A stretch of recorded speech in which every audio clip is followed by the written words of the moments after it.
China's Vancouver consulate interfered in 2022 municipal election, according to CSIS. So we've had municipal elections. We've had elections all through COVID. Every one of them is suspect for different reasons. Mail-in ballots, leadership races that are run by Dominion with ripping ballots and all sorts of crazy stuff like that. All of our elections in the modern era don't feel honest. If you're honest, if I'm honest with myself, I don't look at that and think, yep, we did it again, Canada. We've got that democracy thing sorted out. And I think it's funny that we try and tell other countries how to run their democracies. It's ridiculous because we can't run ours, right? Regardless, it doesn't seem honest. It hasn't seemed honest in a while. Maybe it was my naivete that prevented me from seeing the dishonesty in the early 2000s, although Dalton McGuinty's pledge of no new taxes, I will not do any new taxes. And then he brings in a health levy. I was like, dude, a levy is another word for a tax. You lied. That was the beginning of my awakening. Anyway, let's talk about China and the modern era. It's still dishonest. China's diplomatic mission in Vancouver has actively interfered in the city's policies or politics, using proxies in diaspora community organizations and grooming politicians to run in last fall's municipal election, according to CSIS. A January 10th, 2022 Canadian intelligence CSIS service report viewed by the Globe and Mail outlined how China's then Consul General Tong Xiling discussed mentoring, or as the report quoted her, grooming Chinese Canadian municipal politicians for higher office to advance Beijing's interests. Mrs. Tong sought to elect pro-Beijing politicians to city council in early October 2022 municipal elections, in which incumbent mayor Kenny Stewart lost to Ken Sim by a margin of nearly 37,000 votes. During his term as mayor, Mr. Stewart drew criticism from the Chinese government for suspending meetings with its diplomats after it put sanctions on Canada's MP Michael Chong, a friend of his and a critic of Beijing, and strengthening ties with Taiwan, a self-ruled province that Beijing wants to annex. Mr. Stewart said he was briefed in late May 2022 by CSIS's regional director and one of the agency's China specialists about foreign interference in municipal politics. They asked a lot of questions about the attack leveled at him by Ms. Tong and some Chinese language media, partly owned by Chinese government, he said. Mr. Sim, a businessman and the first Chinese-Canadian mayor of Vancouver, said during the campaign that Mr. Stewart was paying too much attention to foreign issues. We don't have to worry about what's happening in the other countries. We shouldn't be leaving that to the Prime Minister. Interesting. Mr. Sim was quoted as saying on Phoenix TV, a Hong Kong-based TV station majority owned by the Chinese state. So if you left that to Justin Trudeau, how do you think that would be handled exactly? Right.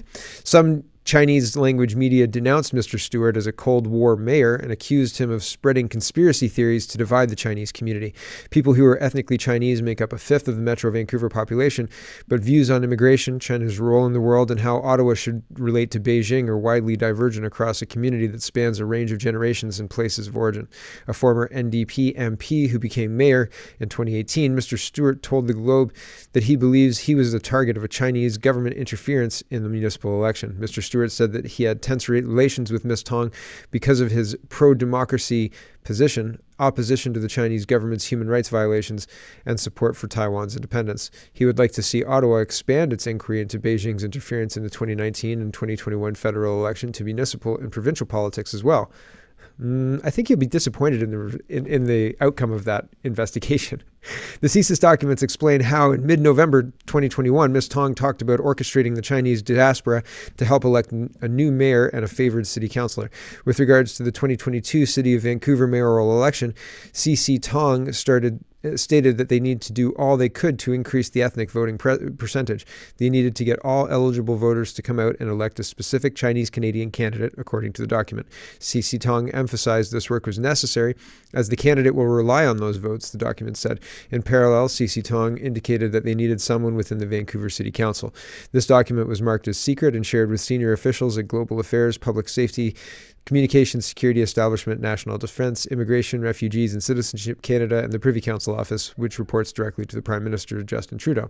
CSIS said Ms. Tong had her eye on one individual who was not named in the document, but who said she saw as a candidate for council and perhaps later provincial or federal politics. Ms. Tong passed information on this individual to someone who she hoped could become acquainted with them and assess if they were worth grooming, the document said. The aim was to discover if the individual was a good sapling to cultivate. CC Tong saw great promise in this individual, saying she hoped that they could join a political party that had a long-term strategy regarding their policy towards the PRC, CSIS reported, referring to the People's Republic of China. Mr. Sim was elected alongside Lenny Zhu, who came to Canada from Beijing as a grad student. Mr. Zhu has said that he ran for council in part out of concern for what he called a rise in racism. In January, he made headlines by speaking in Mandarin in the Vancouver Council chamber. Interesting stuff. And there's more to this article as well, but I'll just leave it there. Pretty wild. If you want to share part of it and you don't have access to the Globe and Mail, Joe Warmington's clipped out a couple of pieces from it. He says, this is huge from the Globe and Mail. This alleges intelligence sources claiming Chinese election interference in the Vancouver municipal election. The House of Cards is getting heavier. Earlier, it has been reported by the Globe News of a reported network funneling money to federal candidates. So I've talked a lot about that. Here is Bob Mackin. He's reporting a Canadian and Chinese anthem at a Tawisawan Mills Year of the Rabbit Eve event. I'm saying this one. It's a word that is difficult to say, so apologies. I'm slaughtering it. But there's Conservative Senator Victor O, Burnaby Councillor James Wang, PLA veteran Tiger Wan, and Yang Shu, Xi Jinping's top BC diplomat. No Delta or First Nations politicians. So that's pretty interesting to me, right? That's an interesting alliance bubbling up, and what's going on there? What's happening? Holly Doan reports allegations of corrupt election practices or a deliberate disinformation campaign. Liberal MP tells House Affairs Committee it's not based on facts, she says. And Roman Baber says, is Yara Sachs accusing CSIS of disinformation? This Liberal government is a source of disinformation.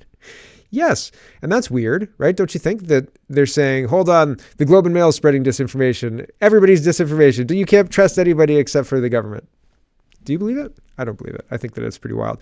I think that the idea that these connections are these connections being known to Canadians is dangerous inherently, or that they're racist, or that they're not based on fact, that CSIS is wrong in letting the Canadian public know about all of this. That's wild. But it is indicative of how the government is trying to deal with this. They're trying to investigate, to find out who's leaking, to find out what vector it's leaking from, and close that up. They're not investigating to fix the problem. They're investigating to stop the leaks. That's all. That's it. And we saw this in the United States too. They were looking for leakers when the problem was policy. Trump was looking for leakers too, but anyway. Stephen Taylor says he's responding to Gerald Butts. Gerald Butts is responding to Andrew Coyne.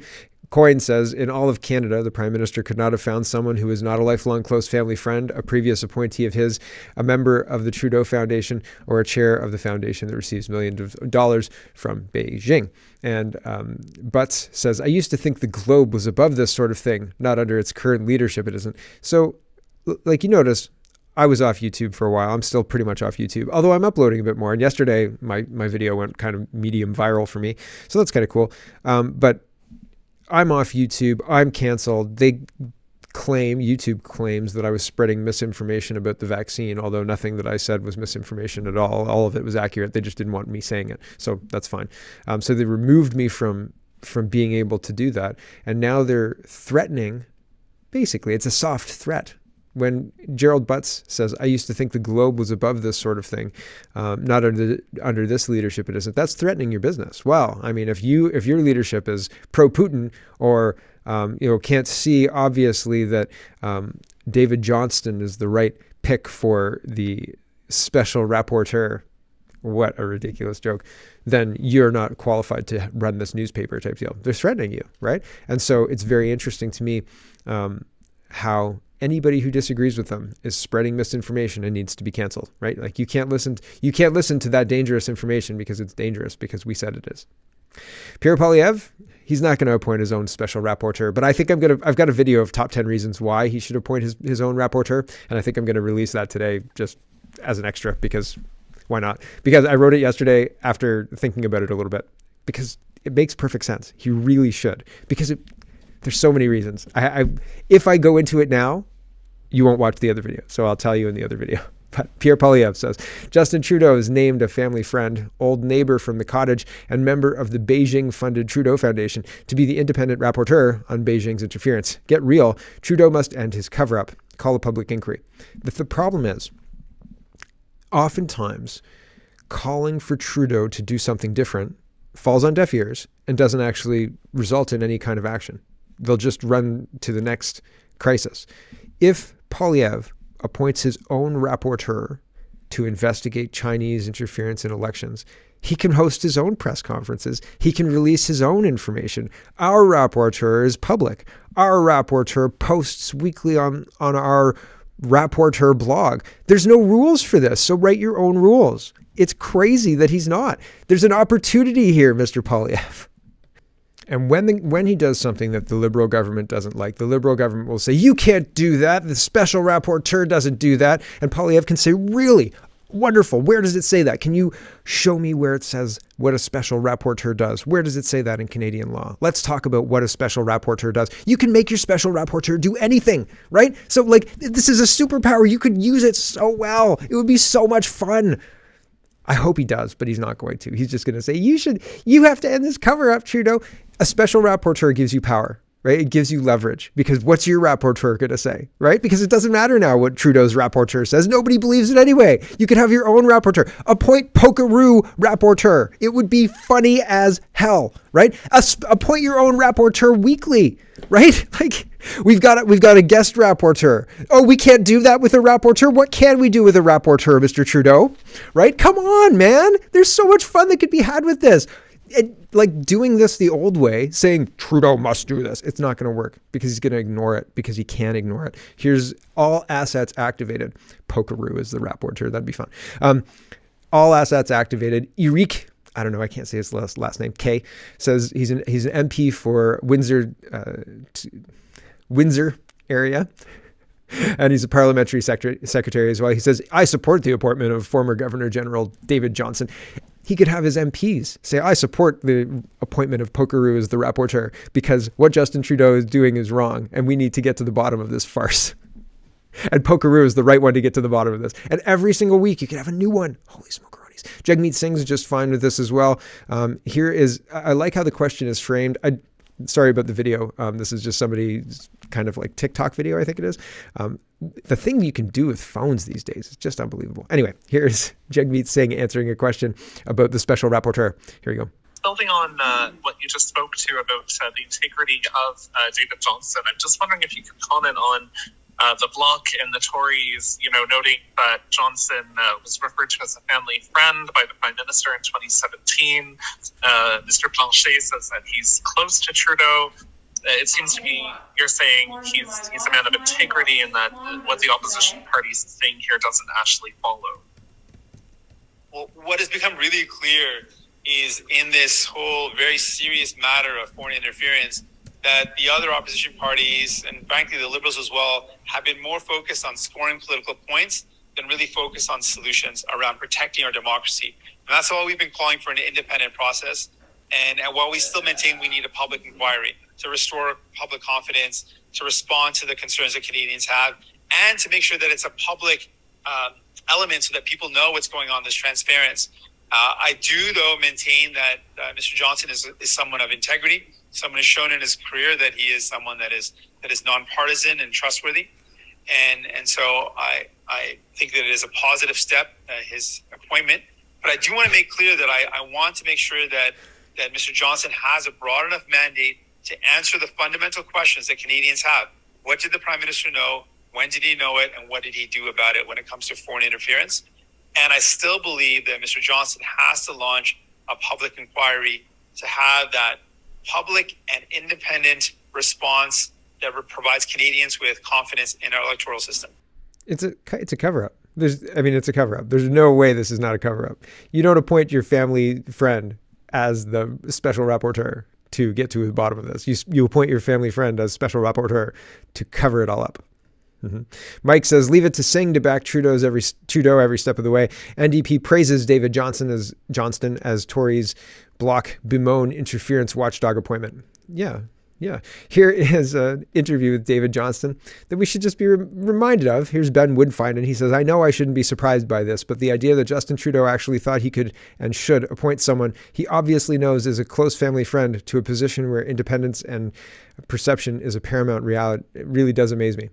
Yeah, so perception being paramount means what people think matters, and people think this is bullshit. Very clearly, people think this is bullshit, especially after the Rouleau Commission. It's bullshit, and everybody knows it, including Gerald Butts, despite his protests on Twitter. Here is a quick interview with Johnston. Here we go. A lot of Canadians don't realize that you, in fact, were a very good friend of Pierre Elliott Trudeau, and that your family, you knew all the Trudeau kids when they were growing up. His 3 boys were the same age as our 5 daughters, so we were kind of a ski party from time to time at Mont Tremblant, where we have a place and would ski on weekends. So we got to know the children, and our friendship, our relationship was really built out of childhood exchanges. A lot of Canadians don't realize. There you go. So good, close family friends. Their daughters grew up with the Trudeau boys. I wonder how that went. Antonio says, breaking, GOP oversight. This connects, I promise. Releases bank records showing that Biden family associate Robert Walker used his company to transfer money from a Chinese energy company to Hunter Biden, James Biden, Hallie Biden, and a 4th unknown Biden. 10% for the big guy, buddy. Right? So there's that connection. China's everywhere, absolutely everywhere. Steve says, are Canadians going to fall for the same sham twice in 6 months? So here's the Rouleau, no justice for all, right? He's got his he kind of looks like Darth Sidious a little bit there. And David Johnston, Trudeau Foundation member, and close family friend of Justin Trudeau. Here's Don Martin. He says, what the heck is David Johnston thinking? What is David Johnston thinking? What do you think David Johnston's thinking? Here's just a couple of quick questions that popped up when I saw that. I haven't read the article because Don Martin can be long-winded a little bit of time, and CTV is just annoying. Anyway, I thought to myself, what is David Johnston thinking? And one of the things that I asked myself was, how old is David Johnston? And he's 81 years old. Okay, so he was born in 1941. So, there you go, older. Right? Older. And my next question that came up as soon as I knew that, I thought to myself, when does cognitive decline, mental decline start in humans? Just, around when, right? And Google's answer, here it is. Cognitive decline may begin after midlife, but most often occurs at higher ages, 70 or higher. Relatively little decline in performance occurs until people are about 50 years old. Oh, phew. How old is he again? 81? There wasn't anybody else? You couldn't find anybody else? You couldn't find any younger friends, Justin? Holy smokeronies. Alex says he's responding to Kevin. Kevin says, I disagree with Andrew Coyne and his tweets. I know David Johnston. He's the essence of honesty and integrity. That's not the point. It's not the point. You can be an honest and someone with integrity and be in an impossible situation that you should recuse yourself from. You should not say, yeah, sure, you grew up with my daughters. I'll investigate this I'll investigate this Chinese interference for you, Justin. Sure.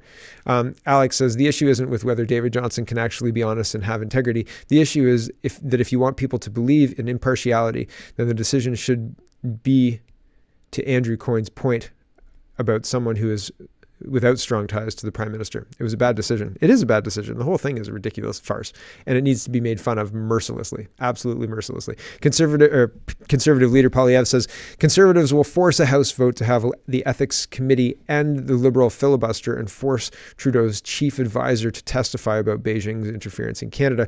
Will the NDP, which will have the deciding vote, help Trudeau cover up the truth again? Yes. Yes. Yes, 100%.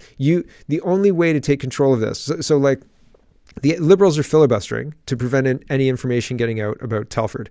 The Liberals are filibustering more broadly with the China investigation and appointing Johnston. So in order to take control of either thing, Polyev needs to have his own source of information. So Trudeau's given him this opportunity to appoint his own special rapporteur, and now he doesn't have to wait for them to call Katie Telford. He can have his special rapporteur investigate. if he wants to do it properly. If he wants to say, all right, like we'll follow some kind of rapporteur. We'll write up a special rapport. What does a special rapporteur do? For the Conservatives, it investigates China and reports to the Canadian people, right? And you can write up your own little document about what a special rapporteur does. And then you don't have to wait for the Conservatives to stop filibustering. You don't have to wait for all this parliamentary process bullshit. You can have press conferences that say, my special rapporteur found out this. Justin Trudeau has to respond to this, right? I think. Use the bully pulpit a little bit. Shake him around a little bit. Shake things up a little bit. Shake him, being Justin Trudeau, around a little bit, because he wouldn't be able to control Poilievre's special rapporteur, right? And it would be so much fun. Rupa says 2 pro-Beijing Chinese dailies, newspapers, in Canada were among recipients of emergency bailout funds from the Trudeau government. Until last fall, the Toronto Star's parent company was majority owner of Singh, whose chairman sits on the CCP subcommittee, my latest. So Rupa's tying back media bailouts and CCP getting Canadian tax dollars. Yay, right? I mean, we've been hosed in every possible way, so why not that way too? Mr. Surveillance says, my prediction, and trust me, you won't like it, come Monday, we're Friday right now, so the weekend's a long time. Remember when I said if we're still talking about this Monday, it's going to get bigger? It got bigger. It really did. It's huge.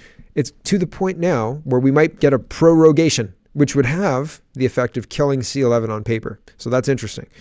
It's a risk, and it's something that Trudeau likely doesn't want to do because he's so close he can taste C11, right?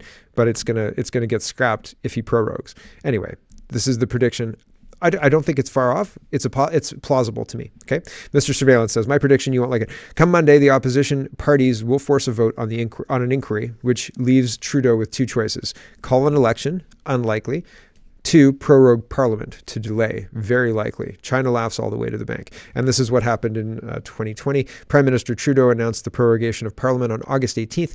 Amidst the WE controversy, the resignation of Finance Minister Bill Morneau, and calls for non-confidence vote from the Bloc Québécois, with the next parliamentary session set to begin September 23rd. So if he prorogues Parliament, sets reset on the legislative clock, so to speak, then who knows what happens, right?